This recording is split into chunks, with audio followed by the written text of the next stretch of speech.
The watch cost Elias $3,000, but that was only the first bill. He'd saved a year for it and talked himself out of it twice. Then he bought it. Days later, someone said, "Nice watch." And the object became a message. Elias suddenly felt he had to keep that message consistent. The most expensive part of looking rich isn't the object. It's the life you have to keep funding around it. Because next to that watch, his jacket looked cheap. So he bought a better one. $800 to match a $3,000 wrist. The first link in a chain he didn't notice starting. How does one object recruit the next 5? It feels like something the phone in your pocket invented. It isn't. 2.5 centuries ago, it happened to a French philosopher named Denis Diderot. It started with a bathrobe. Diderot had spent much of his career under financial strain, writing in a worn dressing gown that fit him like an old friend. His study was modest but whole. A straw chair, a wooden table, a shelf of books, a tapestry and prints he'd stopped noticing. Then, a scarlet gown arrived, elegant and stiff. He put it on and loved it. Then he looked around. Beside the scarlet, everything else looked shabby. Nothing in the room had changed. Only the standard had. One elegant thing had redrawn the line for the whole room, so the room began to follow. The straw chair gave way to a leather armchair, the wooden table to a costly writing desk. The pine shelf of books became a marquetry cabinet. Tapestry gave way to damask, plaster to bronze, and a clock appeared. Then Diderot, who noticed everything, wrote, "I was the absolute master of my old dressing gown. I have become the slave of the new one." The pattern later became known as the Diderot Effect. One new thing can reset the standard for everything near it. Diderot needed no feed or followers for it to take hold. Social media can speed it up, but it didn't invent it. Which brings us back to Elias. The jacket was real. He'd already bought it, $800, so it could sit next to a $3,000 watch without flinching. And standing in his apartment now, Elias saw everything else the way Diderot saw that study. The cracked phone screen looked wrong. The worn sneakers looked wrong. The cheap little sofa he'd been happy with for years suddenly looked like something he'd apologize for. Nothing in the room had actually changed. The standard in his head had. And the next purchases were already taking shape. A phone, a few nights out, a trip he could picture down to the photos. None of them bought yet. All of them waiting on a yes. Let's put rough numbers on it. Invented, just to show the shape. The watch, $3,000. The jacket that has to match, $800. A few dinners at the kind of place the jacket belongs, about $600. A phone that looks right in photos, $1,200. A trip worth posting, $2,400. Add up everything except the watch, and you land near $5,000. So a $3,000 object pulled in more than its own price in things around it. And each one could feel completely reasonable on its own. That's the whole trick. No single step ever looks like the mistake. Here's what makes it stick. The first upgrade feels like a rival. For about a week, the watch felt like a rival. Then it just felt normal. Then it felt like the floor, the least he could show up with. What thrills you in spring can become your plain baseline by fall. And that baseline keeps ratcheting up, unless you actually decide to stop it. That's the part nobody warns you about. You don't end up feeling rich. You end up feeling like you're barely keeping pace with a version of yourself you invented 6 months ago and never quite agreed to. An upgrade can stop feeling like a gift. It can start to feel like rent, something you simply owe now. Elias paid for the watch once, but the status he attached to it kept sending new bills.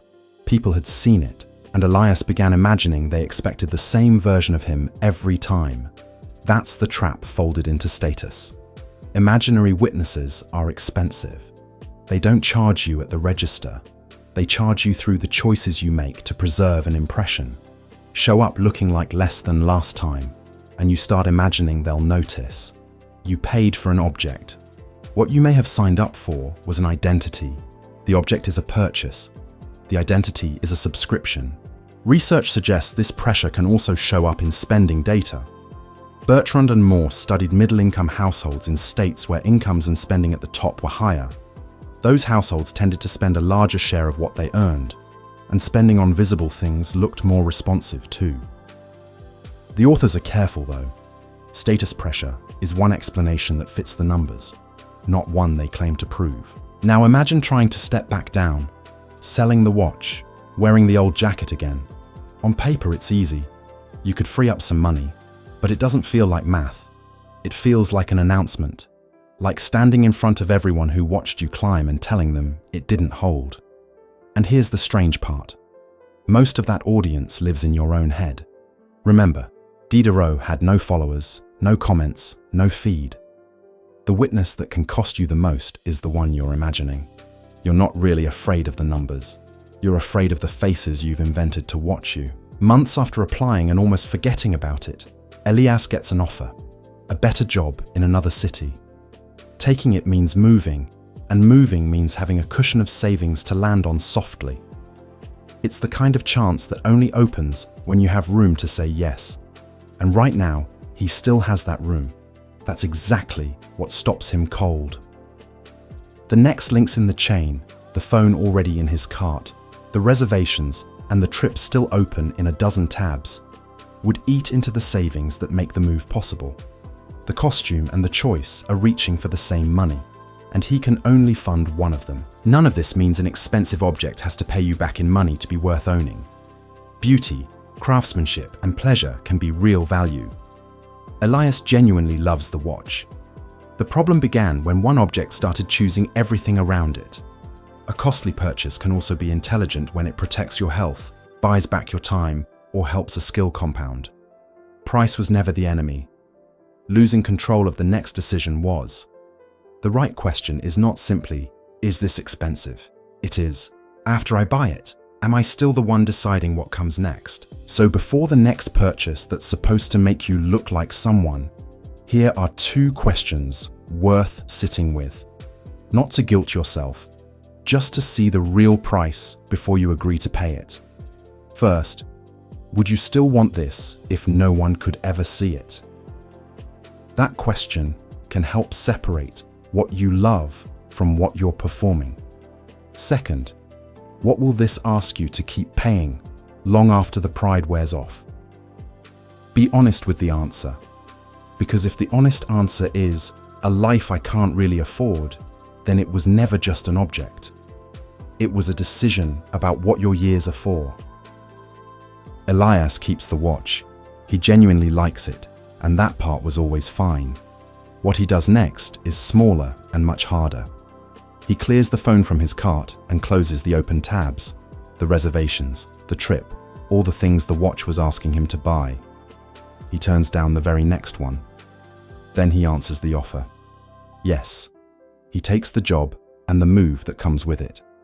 He keeps one object he loves and lets the whole costume it was building around him fall away. The watch looks exactly as it did the morning Elias bought it. Same steel, same weight, same light across the face. But Elias is packing for another city now. The object never changed. What changed was who made the next decision. The demands did not disappear. Elias simply stopped treating every one of them as an instruction. The watch cost him once. The life around it could have cost him for years. He kept the watch, he refused the costume, and he kept the choice.